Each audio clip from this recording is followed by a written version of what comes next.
interaktif. Tapi sebelum kita belajar, alangkah baiknya kita berdoa terlebih dahulu. Ketua kelas silakan pimpin doa. Baik teman-teman, sebelum kita memulai pembelajaran kita pada hari ini, marilah kita sama-sama berdoa. Berdoa mulai. Berdoa selesai. Belum kalian kesini, apakah kalian sudah sarapan? Sudah. Tadi sarapan apa di rumah?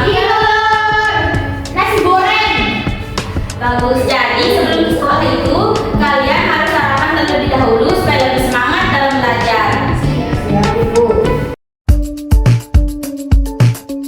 Kali ini kan kita akan belajar tentang ide pokok dan ide pendukung. Nah, dalam pertemuan sebelumnya kita telah mempelajari berbagai macam contoh teks informatif seperti cerpen dan lain sebagainya. Di sini apakah ada yang suka membaca buku? Saya. Buku apa yang sering kalian baca?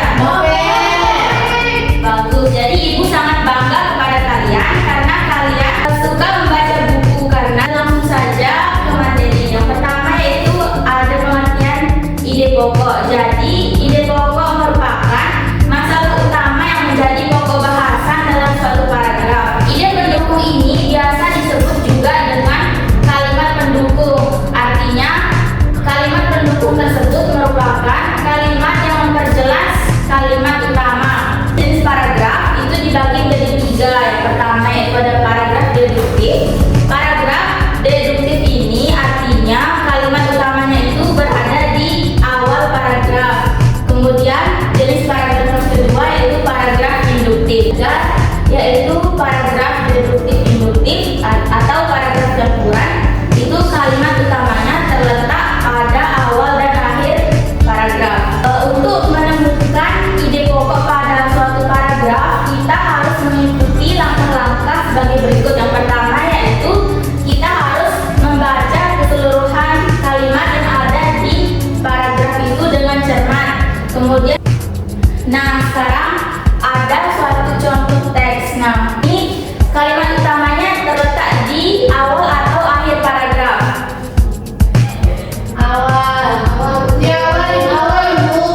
Ya, kalimat utamanya terletak di awal paragraf. Jadi paragraf ini disebut dengan paragraf pintar.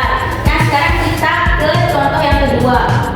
Nah, dalam contoh yang kedua ini kira-kira kalimat utamanya terletak di akhir atau awal paragraf? Akhir. Kita lihat ya.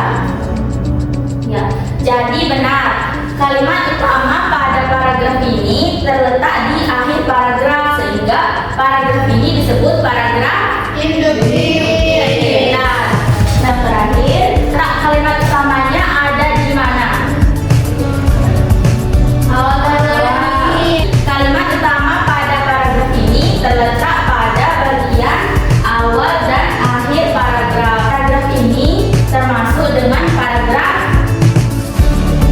campuran. Apa namanya paragraf campuran?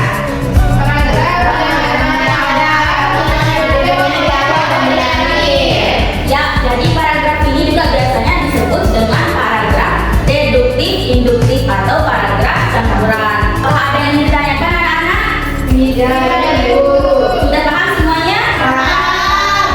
Nah, baik, karena kalian sudah paham, ibu akan membagi kalian menjadi beberapa kelompok. Yang pertama, kelompok 1, Aulina, Astika, Fatihatul. Kemudian kelompok 2, Fasri, Atin, sama Fitri Alidiana.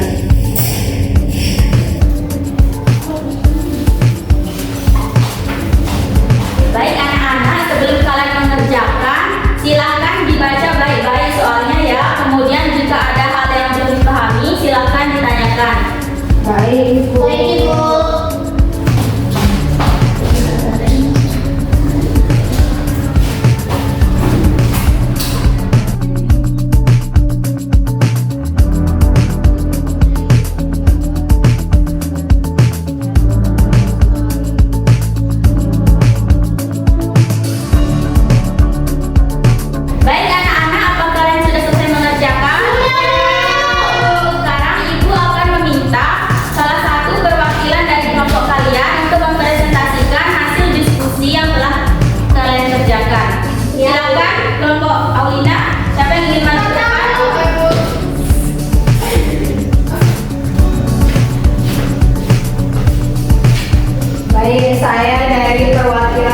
kelompok 2 akan mempresentasikan hasil diskusi kelompok kami, yaitu yang pertama, mengapa buah mangga menjadi favorit banyak orang?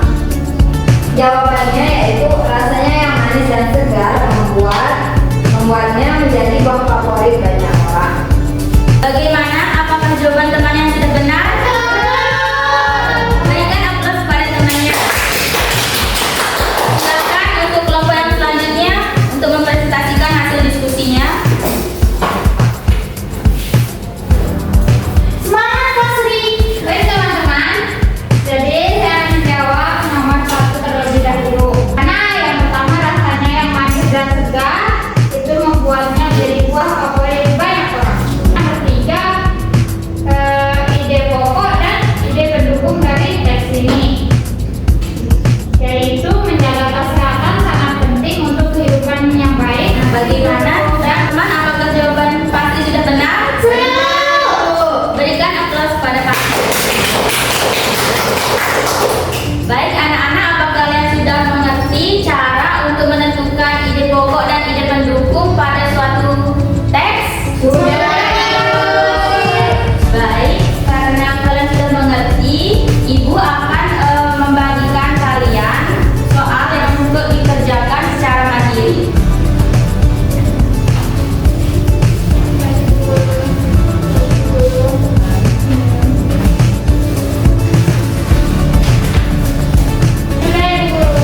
Sudah Ibu.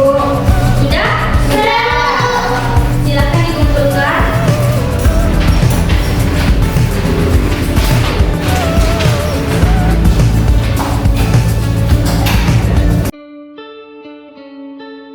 Anak-anak, tadi kita sudah belajar tentang, ada yang tahu kita sudah belajar tentang apa? Ide pokok. Ide pokok dan ide pendukung pada suatu teks informatif. Kemudian jenis yang kedua yaitu paragraf induktif.